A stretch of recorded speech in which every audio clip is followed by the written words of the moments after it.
Assalamualaikum warahmatullahi wabarakatuh. Begini ya teman-teman.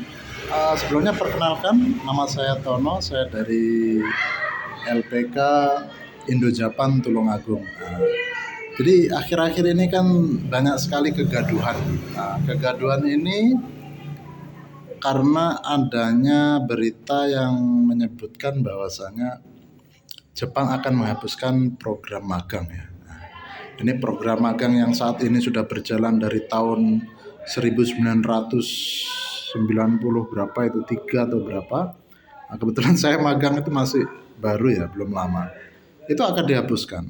Jadi itu membuat gundah para calon-calon pemagang yang akan datang. Ini sebetulnya hal itu tidak seperti yang kita bayangkan ya. Karena apa? Penghapusan program magang oleh pemerintah Jepang itu mungkin mereka melihat ada banyak minus, ada banyak kekurangan. Akhirnya hal itu akan diganti statusnya. Dalam pertemuan Kementerian Hukum dengan yang ditayangkan di beberapa media sosial itu, mereka membuat rancangan perubahan undang-undang pemagangan. Laporan tersebut ada 5 poin yang menjadi titik penting ya. Dari 5 poin tersebut diantaranya adalah penggantian status magang menjadi program pengadaan dan pengembangan sumber daya manusia. Memang magangnya dihapus, tapi programnya diganti mengadakan dan mengembangkan sumber daya manusia yang ada di negara berkembang yang akan mengirimkan tenaga kerjanya ke Jepang.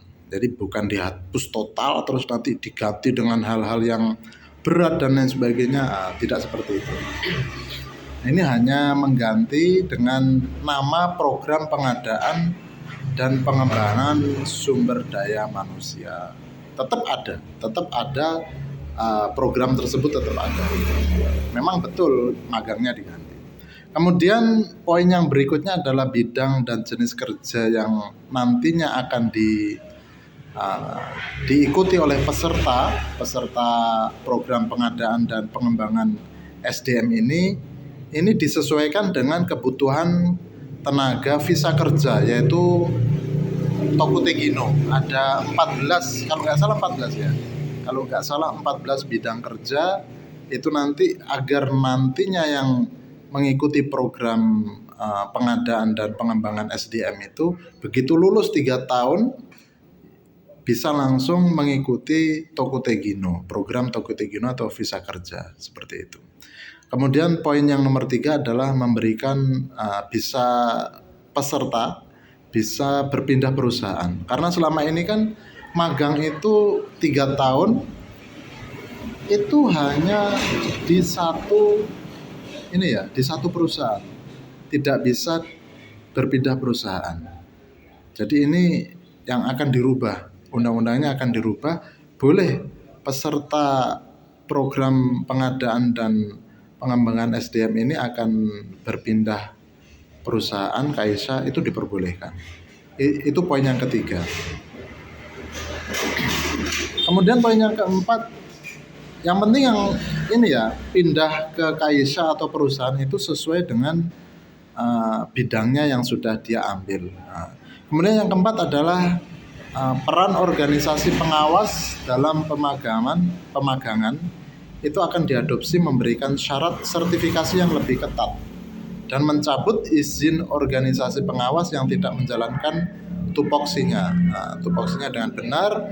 Kalau mereka sebagai pengawas tidak melaksanakan kinerjanya dengan baik, ya otomatis mereka akan dicopot ya, akan dicoret sampai mereka bisa memberikan tupoksi yang baik.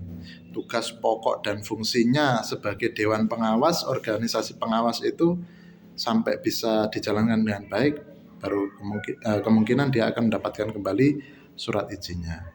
Nah, kemudian yang poin yang kelima adalah mekanisme penguasaan kemampuan bahasa dan skill peserta. Nah, ini kemungkinan akan ada versi bahasa yang akan lebih tinggi sebelum berangkat untuk ikut program program pengadaan dan pengembangan SDM ini. Bahasanya yang dulu ala kadarnya sepertinya ke depan tidak seperti itu. Ke depan sepertinya akan lebih tinggi dalam wawasan bahasa dan nanti skillnya mereka akan dilatih. Nah, dilatihnya mungkin kalau yang lewat IMM mungkin IM Japan mungkin ini ya, mungkin akan ada pelatihan tambahan untuk skillnya, kemungkinan seperti itu. Atau mungkin bagi teman-teman yang punya organisasi SO, sending organization, itu nanti akan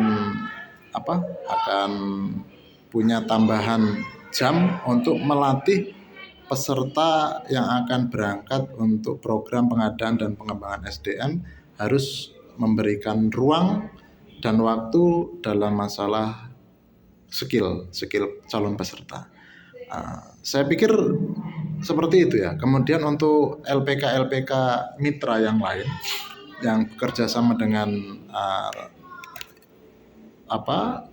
sending organization, yayasan sending organization yang memberangkatkan, itu juga LPK yang menjadi mitra itu juga kemungkinan akan sedikit ekstra lebih baik dalam masalah pengelolaan bahasa, mengajar bahasanya, kemudian memberikan pelatihan skillnya. Jadi harus disiapkan ya teman-teman LPK, jangan asal ngajar, jangan asal memberikan pokok anak ini bisa wawancara kemudian diikutkan tes begitu, jangan seperti itu lagi. Diharapkan nanti sudah matang, betul-betul peserta ini matang, kemudian dididik berikutnya di lembaga SO, setelah itu diterbangkan. Nah, seperti itu. Salam oke. Lebih giat lagi, semangat lagi. Semoga sukses untuk kita semuanya, baik itu nanti calon peserta ataupun para calon lembaga pengirim, harus lebih selektif lagi. Insya Allah demikian apa yang bisa saya sampaikan, karena ini saya juga berusaha untuk mencairkan berita-berita yang mungkin masih simpang siur. Jadi 5 poin itu tadi yang bisa saya tangkap. Semoga bisa menenangkan kegaduhan ini. Ya, terima kasih. Arigatou gozaimashita. Selamat berpuasa, karena hari ini hari Ramadan ya, bulan Ramadan. Semoga puasa kita tambah mendapatkan manfaat, barokah, semakin sehat. Jayalah Indonesia untuk tenaga kerja ke Jepang. Salam dari LPK Indo Japan Tulungagung. Assalamualaikum warahmatullahi wabarakatuh.